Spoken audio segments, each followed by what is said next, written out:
రాజమండ్రిలో జరిగిన కల్తీ పాల ఘటన ఆంధ్రప్రదేశ్లో సంచలనం సృష్టించింది. ఈ ఘటనలో 6 మృతి చెందగా పలువురు ఆయా ఆసుపత్రుల్లో చికిత్స పొందుతున్నారు. ఈ ఘటనపై ఫుడ్ సేఫ్టీ అధికారులు విశాఖలో ఏకకాలంలోనే దాడులు నిర్వహించారు. ముఖ్యంగా అక్కయ్యపాలెం, పూర్ణ మార్కెట్ తదితర ప్రాంతాల్లో అధికారులు దాడులు నిర్వహించి పాల శాంపిల్స్ సేకరించి సంబంధిత ల్యాబ్లకు పంపించారు. పాలనలో నాణ్యత పాటించకపోతే చర్యలు తప్పవంటున్న ఫుడ్ సేఫ్టీ అధికారులతో మా ప్రతినిధి Narasimha face to face. Andhra రాష్ట్రంలోనే సంచలనం కలిగిస్తున్నటువంటి ఘటన ఇప్పుడు కల్తీ పాలు.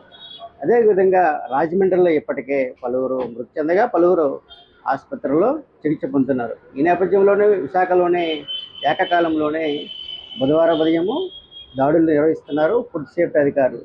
అదేవిధంగా ఈ ఘటనపై మరి ఈ విషయంపై మాట్లాడేందుకు మనతో పాటుగా ఫుడ్ సేఫ్టీ అధికారులు ఉన్నారు.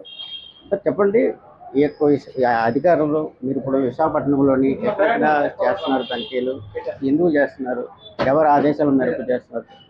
ఇది గౌరవ కమిషనర్ వీరపాండ్యారు గారు ఇచ్చిన ఆదేశాల ప్రకారం చేస్తామండి. ఏదైతే రాజమండ్రి ఇష్యూ అయిందో ఇది ఓన్లీ విశాఖపట్నం కాదు, స్టేట్ మొత్తానికి జరిగే డ్రైవ్ అండి. ఎక్కడైతే లూజ్ పాలు అవుతున్నారో ఆ లూజ్ పాలు అమ్మొద్దని చెప్పారు. ఇప్పుడు ఈ షాప్లో మీరు చూస్తుంటే ఇక్కడ ఇందులో ఏంటంటే వీడు డైరెక్ట్గా వితౌట్ ఎనీ ప్యాకెట్కి ఎటువంటి లేబుల్ లేకుండా అమ్మేస్తున్నారు. ఆ లేబులింగ్ అనేది మస్ట్ అండ్ షుడ్గా ఉండాలి. ఆ తర్వాత ఎప్పటికప్పటికే ఇందులో చూస్తే ఎప్పటికప్పటికే ఈ వాటర్ ఒకటి మార్చుకుంటాము, ఈ క్లీనింగ్ అనేది ఉండాలి. ఎందుకంటే ఇందులో ఎప్పుడైనా బెజ్జం పడితే ఆ వాటర్ దీంట్లోకి అవుతా కూడా అవకాశం ఉంది, ఇందులోకి ఇంజెక్ట్ అవుతా కూడా ఉంది. అందువల్ల ఇటువంటివన్నీ కదా కంపల్సరీ పాటించాలి. ఇతనికైతే ఎవరైతే మేము చేస్తున్నామో ఇతను కొత్తగా పెట్టారంటున్నాడు, ఇతని దగ్గర అయితే లైసెన్స్ లేదండి. లైసెన్స్ లేకుండా ఇటువంటి పాలు అమ్మకూడదండి. ఇప్పుడు ఈరోజు మీరు చేసిన ఈ తనిఖీల్లో ఏమైనా గుర్తించారా? గుర్తించిన వారిని ఎక్కడికి పంపిస్తారు? ఇంతవరకు గుర్తిస్తామంటూ ఏముండదండి. మనకి ఎప్పుడైతే మనకి అనాలిసిస్ అవుద్దో అందులో జస్ట్ తప్ప మనం ఒక స్పాట్ టెస్ట్ చేసే మిల్క్లో ఏదో జస్ట్ వాటర్ కంటెంట్ అంతవరకు చెప్పగలం తప్ప అందులో యూరియా ఉందా, స్టార్చ్ ఉందా, ఆయిల్ ఉందా అనేది విషయాలు చెప్పాలంటే ల్యాబ్ నుంచి అవ్వాలి, మైక్రోబయాలజీ టెస్ట్ అవ్వాలి. అయిన తర్వాతే మనకి దాని మీద ఒక నిర్ధారణకి రాగలం. అసలు శీతలీకరణ అంటే ఏంటి? అసలు ఈ పాలు ఏ విధంగా శీతలీకరణ చేస్తారు? దీనిపై శీతలీకరణ అంటే టెంపరేచర్ మెయింటైనింగ్ అండి. ఇంత టెంపరేచర్లోనే పాలు ఉండాలి అని అయితే ఒక బిలో 10 టెంపరేచర్ ఉండాలి. ప్రతి దాని మీద మ్యానుఫ్యాక్చరింగ్ డేట్ ఉండాలి, యూజ్ బై డేట్ అంటే ఏ లోపల వాడుకోవాలి.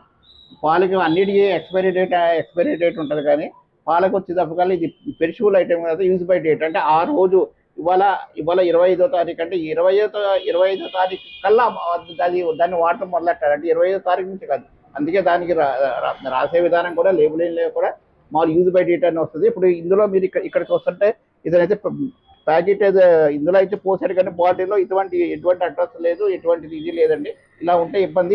ఇక్కడ ఏంటంటే ఈ పైన మనకు వాటర్కి వచ్చినట్టు ఇవన్నీ లేబులింగ్, మ్యానుఫ్యాక్చరింగ్ ఇవన్నీ రావాలండి. ఎవరైతే అడ్రస్ ఉందో, ఎవరు మ్యానుఫ్యాక్చర్ చేస్తున్నారో, లైసెన్స్ నెంబర్ ఇవన్నీ రావాలండి. ఈరోజు విశాఖపట్నంలోని ఏ ప్రాంతాల్లో ఈ దాడులు నిర్వహించారు? అంటే ఇప్పుడే స్టార్ట్ చేసామండి. ఇది రెండోది మూడోది అవుతున్నాయి. ఏంటంటే ఇది ఏదో ఒక రోజుతో ఆపేది కదా, విస్తృతంగా అన్ని చోట్ల జరుగుతాయి. ఇక్కడ మన విశాఖపట్నంలో 3 ఫుడ్ సేఫ్టీ ఆఫీసర్లు ఉన్నారు. వాళ్ళ జ్యూరిడిక్షన్లో వాళ్ళ ఏరియాలో అందరూ చేస్తారండి. ఈ డ్రైవ్ అనేది మొత్తం స్టేట్ మొత్తం జరుగుతుంది. అయితే ఇప్పుడు నిబంధనలు పాటించకపోతే తదుపరి వీళ్ళ శిక్ష ఏంటి, ఏ విధంగా ఉంటుంది? యాక్ట్ జారీ చేసేలో ఏ విధంగా ఉంటుంది? అంటే ఇందులో ఏంటంటే మనకి ఎఫ్ఎస్ఎస్ యాక్ట్ ప్రకారం మూడు రకాల పనిష్మెంట్లు ఉంటాయండి. Misbrand, sub brand, unsafe. Misbrand అనేటప్పటికల్లా ఇప్పుడు మీకు మిస్ బ్రాండ్ అనేటప్పటికల్లా ఇందులో ఎటువంటి లేబులింగ్ లేదండి, దీన్ని మిస్ బ్రాండింగ్ అంటారు. అదే సబ్స్టాండ్ అనేటప్పటికల్లా ఈ పాలల్లో ఫ్యాట్ కంటెంట్ తక్కువ ఉందనుకోండి, ఈ పాలల్లో ఫ్యాట్ కంటెంట్ తక్కువ ఉన్నా కొంచెం నీళ్ళు కలిపినా దాన్ని సబ్స్టాండ్ కండిస్తారు. అదే ఇదే పాలలో కానీ యూరియా కానీ స్టార్చ్ కానీ అంటే ప్రజలకి హానికరమైన ఏదన్నా ఉంటే మటుకు అన్సేఫ్ ఇస్తారు. అన్సేఫ్ ఇచ్చినప్పుడు మటుకి అది కోర్టులో ఫైల్ చేస్తారండి. 6 months వరకు ఇంప్రిజన్మెంట్ కూడా ఉంటుంది. పరిస్థితి ఇక్కడ ఏదైనా నిబంధనలు పాటించిన వారిపై శిక్షలు తప్పవంటూ ఈ యొక్క దాడులు నిరంతరం ఉంటాయంటూ ఇక్కడ అధికారులు నిరంతరం చెప్తున్నారు. అదేవిధంగా విశాఖపట్నంలోని ఈ యొక్క అక్కయ్యపాలెము, పూర్ణ మార్కెట్ తదితర ప్రాంతాల్లో నుంచి కూడా ఈరోజు విస్తృత ఏకకాలంలోని దాడులు చేస్తున్నారని, అదేవిధంగా ఈ యొక్క దాడులు నిరంతరం ఉంటాయని కూడా అదేవిధంగా చెప్తున్నారు.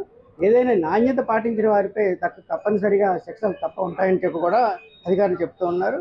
అదేవిధంగా అదేవిధంగా విశాఖపట్నంలోని ఇదే విధంగా నిరంతరం కూడా ఈ యొక్క దాడులు నిరంతరంగా ఉంటాయని కూడా ఫుడ్ సేఫ్టీ అధికారులు చెప్తున్నారు. కెమెరా అరుణ్తో నరసింహ, విశాఖపట్నం, ప్రైమ్ 9.